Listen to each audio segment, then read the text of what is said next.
Saben que vamos a hablar de un tema del que seguramente todos en alguna u otra medida hacen comentarios, pero ¿de qué forma en realidad lo aplicamos o no lo aplicamos? Si sabemos o no definir bien qué es lo de la eficiencia energética. En un país en donde somos 3 millones de ingenieros, ¿no? Sí. Cuando hablamos de eso, somos 3 millones de ingenieros, claro. Y para eso vamos a recibir a uno de verdad. Ernesto Elenter, que es director en SEG Ingeniería. Bienvenido, muchas gracias. Un placer, buen día para todos. Bueno, día. aunque esté en la tapa del libro, si vamos a definir la eficiencia energética. ¿De qué estamos hablando? A ver. Eficiencia es lograr lo mismo con menos, ¿sí? No es pasar frío en invierno, no es vivir a oscuras, no es no viajar en auto si precisas el auto. Eficiencia energética es lograr satisfacer tus necesidades de confort en tu casa o de producción en una industria o un comercio gastando menos energía. Correcto. ¿Cómo se hace eso? Haciendo un uso racional de la energía, aplicando tecnologías más eficientes y evitando el derroche energético. Para decirlo rápido y pronto, es así de simple.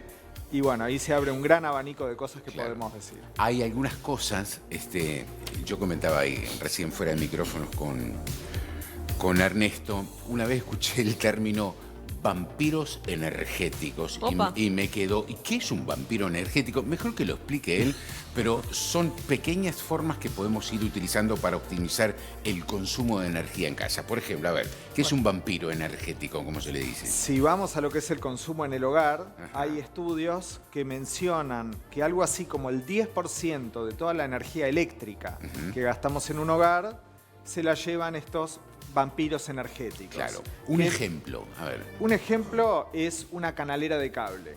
Tú miras cable en tu casa, capaz que 2, 3, 4 horas por día. Sí. El resto del día, con el control remoto, apagás la canalera, pero queda una luz LED roja prendida, dejando el equipo en stand-by. Técnicamente se llama así. Esto es vampiros energéticos, es un nombre un poco rimbombante. Sí, Técnicamente se le llama energía de stand-by. Claro. Es energía que está a las 24 horas consumiendo ese aparatito. La lucecita del micro, por ejemplo. No es solo la lucecita, es toda la electrónica que está dentro que está esperando la señal de tu control remoto para encenderse. O sea, Pero hay que equipos, habría que apagar todo, entonces, desenchufar todo si no se está en la casa. si uno quiere ser, digamos, fundamentalista o extremista en ese sentido, si desenchufás, se terminó la energía de stand-by, se terminaron los vampiros energéticos. Menos la heladera. Dale. No, Gracias, Daro, gracias. hay cosas, la heladera, el calefón tienen que Pero, estar enchufados. ¿es ¿no? significativo el consumo? Es significativo porque mencionaba que estos estudios indican que algo como el 10% de toda la factura de UTE sería esta energía de stand-by, que ni que hablar que si nos vamos de viaje ahí sí, desenchufar todo, si nos vamos por un fin de semana también, Claro. y si alguno realmente quiere hacer un esfuerzo en mejorar la eficiencia energética de su hogar o ahorrar unos pesos, desenchufar todo lo que Pero, pueda. pero ¿no? aplica para todo, por ejemplo, la tostadora.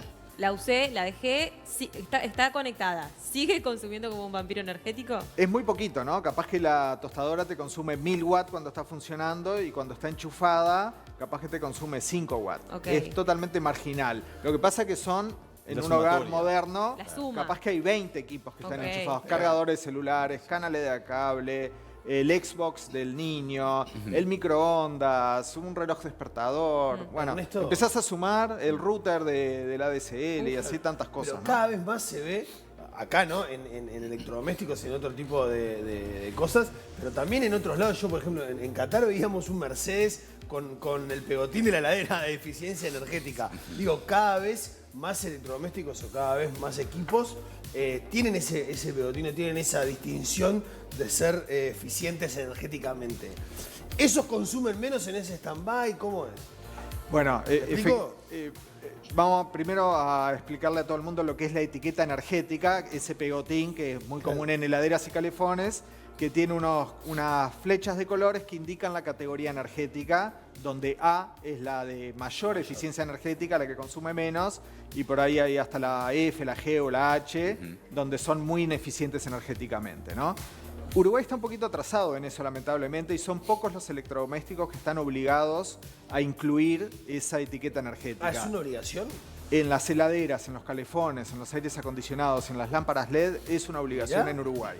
Pero te vas a países que tienen políticas más avanzadas en este sentido y son más de 20 los equipos que están obligados a tenerlo. Incluso los vehículos, como decías vos, autos, claro. tanto a combustión como eléctricos. Pero, por ejemplo, en Europa, no solo los electrodomésticos están obligados a tener la etiqueta energética, que sigue todo un protocolo técnico para medir esa eficiencia energética, sino también las viviendas. Esto en Uruguay es totalmente desconocido, en Europa es muy conocido, ¿no? Vos vas a alquilar una vivienda o comprar una vivienda, una casa o un apartamento, y te tiene que exhibir la etiqueta energética de esa casa. ¿Por qué? Porque las viviendas, por cómo han sido construidas y el equipamiento que tienen, determinan cuán eficiente, o sea, cuánta plata te va a costar a fin de mes la UTE, el gas y el resto de los combustibles que vas a gastar en tu hogar. Entonces vos ahí podés elegir, mirá, este apartamento me cuesta, no sé, imagínate en España, 1.000 euros por mes, pero tiene una categoría energética C, puedo estimar cuánto dinero voy a gastar por mes.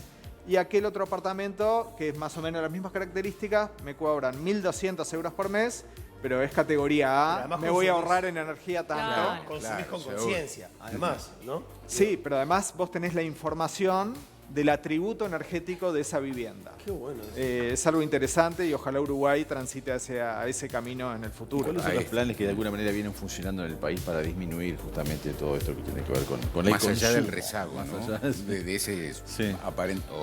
de ese rezago. Primero, a nivel mundial, por lo menos. Ya que estamos en un ambiente distendido, algo jocoso y después vamos a lo Soltate, serio. Ernesto, soltate, Sí. Ernesto, Bien. tranquilo. Una buena política de eficiencia energética es que Uruguay juegue finales del Mundial. Claro. Cada vez que hay un partido importante de fútbol, como hubo el domingo, la demanda de energía eléctrica baja, incluso Ajá. siendo domingo.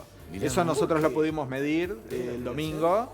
Y porque la estará gente todo el deja mundo de hacer alrededor. todo lo que Calle. estaba haciendo y se pone a mirar el partido. Mirá. Claro. Y bueno, pasa que va a estar bravo, Ernesto. Juguemos una final en todos el- los fines de semana. Bueno, está. El domingo pasado, cuando inició el primer tiempo, la demanda bajó un 4%, después se entró a recuperar y cuando empezó el segundo tiempo uno ve claramente la caída.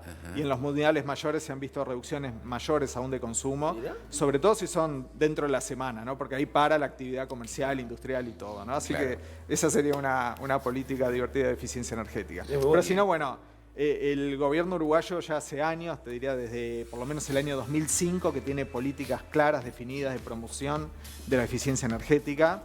Acá no tenemos mucho tiempo para desarrollarlo, pero sí es bueno comentar que hay una política bastante innovadora en Uruguay que se llama certificados de eficiencia energética, donde aquellas empresas, pero también hogares que implementen medidas de eficiencia energética, si las postulan al Ministerio de Industria y Energía, reciben un premio económico por haber hecho ese esfuerzo en mejorar su eficiencia energética. Claro. Es así que pueden recibir algunos miles de pesos o algunas decenas de miles de pesos.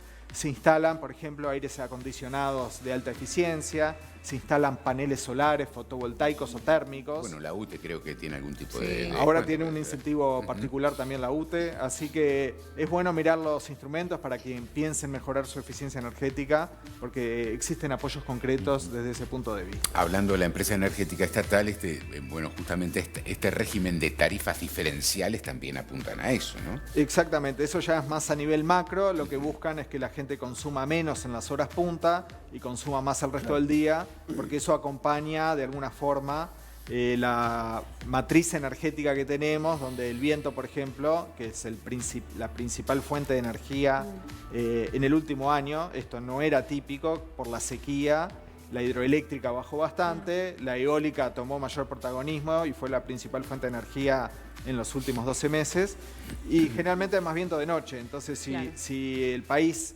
logra administrar su demanda de energía pasándola con su generación de energía, es win-win, ¿no? Evitamos claro. quemar combustibles fósiles que son mucho más caros también. En el caso de la energía solar, digo, más allá de, obviamente de lo que implica la reducción de gastos mensuales, hay planes también en lo que tiene que ver con la ayuda para la colocación, por decirlo de alguna manera, porque no es económico, no es barato, pero hay planes de ayuda.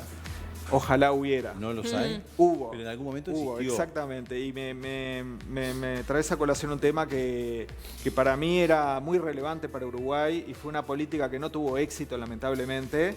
Primero aclaremos. Era con UTE, creo, ¿no?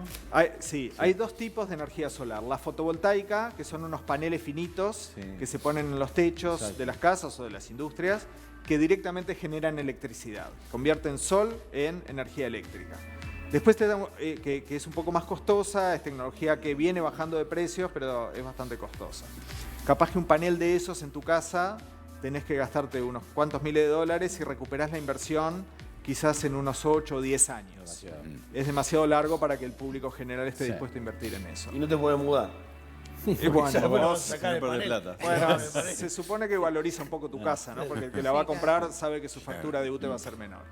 Pero la otra tecnología que es más interesante aún y que no tuvo el desarrollo que debería haber tenido son los paneles solares térmicos, que son paneles más gruesos que tienen un tanque de unos 150 200 Sí. litros arriba Seguro. para calentar agua. ¿Sí? O sea, convierten sol en agua caliente para ducharnos o para cocinar. Recordemos que algo así como el 37% de la factura eléctrica en promedio en Uruguay está destinada al calefón. O sea, el principal Claro. consumo en nuestros hogares es el calentamiento de agua. En promedio, ¿no? Claro. Algunos serán más, otros menos. Entonces, instalar colectores solares que generan agua caliente sería una política muy importante para Uruguay. Se desarrolló hace unos 10 años con unos incentivos que daba el gobierno, pero lamentablemente no tuvo éxito. Ojalá fuéramos a una política un poco más jugada, que logre cambiar eso, porque realmente yo en mi casa lo tengo, hace como 10 años, funciona bárbaro. Y se ve la diferencia. Obviamente gastas mucho menos energía eléctrica y una vez que lo tenés decís, pero ¿cómo no lo hice antes? Claro. ¿No? Está el sol, en verano, imagínate, gastar electricidad para calentar agua cuando el sol te lo da gratis. Ernesto, Seguro. Y un Pero hay equipo que perdón, vive Hablando- 25 años. ¿Hay ¿no? empresas que siguen o es igual? Existen, sí, sí, Ah, ok, existen bien, proveedores, sí. bien. hablando del gasto, ¿no? Del consumo, vamos a lo que queremos saber en casa. Dice. Pasanos los piques sobre las distintas formas de calefaccionarnos, sobre todo ahora que se vino esta ola de frío polar. Estamos viendo en imágenes un montón de dispositivos que son eléctricos, desde el calefactor que tira el airecito, la estufita eléctrica convencional, el aire acondicionado. ¿Cuál es la que nos genera el menor consumo o mayor eficiencia? Mira, en este momento lo que permite calefaccionar a menor costo es el aire acondicionado. Usa electricidad, pero de una forma extremadamente eficiente.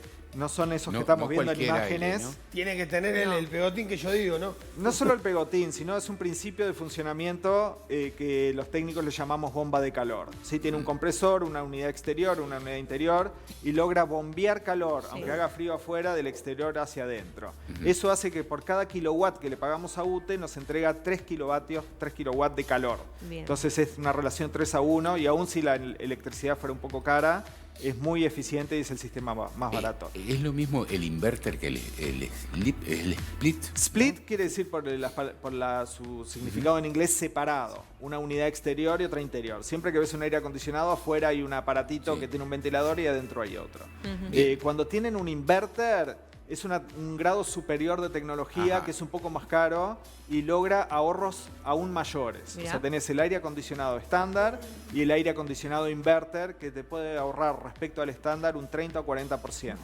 O sea que hoy en día yo recomendaría a todo el mundo que si lo va a usar bastante, que compre inverter porque el ahorro se justifica el sobreprecio, lo recupera quizás en un año de uso ese sobrecosto de comprar inverter. Y dentro de los chiquitos, los aparatitos que se trasladan al baño, al cuarto, ¿cuál es el mejor? Esos son todos horribles. No hay distinción. Sea una estufa a cuarzo, sea un Son caloventilador. vampiros. Eso sí. Son criminales. Está bien, pero son los más baratos también. a la hora de Claro. acceder a algo que te caliente. Pero ¿no? aplica la máxima de lo barato sale caro. Claro. ¿Sí? Te compras un caloventilador porque capaz que lo compraste a 700 pesos en cualquier lado y después te 1000. gasta 1.500 por mes Claro. en electricidad. ¿no? ¿Tanto? Entonces, bueno, si no hay más remedio, recurrir a eso. Pero si uno lo planifica un poco y logra poner un equipo más eficiente, aire acondicionado, tiro algunos números rápidos. A ver. Dale. Calentar un ambiente de unos 15 metros cuadrados por mes con aire 15 metros acondicionado, cuadrados, ok. unos 600 pesos. Con una estufa a leña de alto rendimiento, las que tienen un vidrio Sí. adelante, unos 800 pesos. Es el segundo más barato. Mirá. Primero aire acondicionado, segundo estufa a leña eficiente. Las estufas iguales son más caras que los aires a la hora de comprarlos. Sí, sí. Claro. Sí. Con pellets, que es una forma de quemar leña, pero compactada en unas pelotitas que se llaman pellets, que son secas, Sí. unos 1.300 pesos por mes. Mirá. Paneles eléctricos o estufas a cuarzo o caloventiladores, como decías vos, 1.600 pesos por mes. O sea, es el triple que el aire acondicionado por la misma razón que el triple de eficiencia que tiene Claro. ese sistema con respecto al caloventilador, Claro. que es una resistencia Así eléctrica. que a la larga te termina saliendo más caro. Sin duda, sí, sí, Seguro. claro. Estufas a supergas, 1.700 pesos por mes, hoy en día. Gas natural, una estufa a gas natural, 1.900 pesos por mes. Una estufa a leña ineficiente, común, son muy ineficientes, son horribles. Yo te cuento, 3.500, 4.000 por mes. 2.000 pesos por mes. Ah, ¿dónde compras la línea? Y bueno, y ahí paramos para no dar más casos que mareamos, si no. Bueno. Qué buena info. Qué buenos datos, ¿eh? Y bueno, y tratemos muchas de ahorrar en calefacción también, ¿no? Evitar infiltraciones de aire, Cerrar poner bien. burletes en las casas, ventilar poco tiempo, aprovechar lo que se llama calefacción pasiva, o sea, cuando da el sol en alguna fachada norte, por ejemplo, abrir las cortinas, Bien. las persianas, cerrarlas de noche. Claro. Cosas que son de sentido común y aportan mucho a reducir nuestra factura de energía, sea eléctrica, de gas o de leña. Uy, apago todas las canaleras, apago Seguro. todo. Ahí está. Desenchufo todo. Elimina los vampiros terminó. energéticos. Ernesto, muchas gracias. Realmente placer, como muy siempre. valiosa toda la información que nos aportaste. Gracias. Realmente un placer.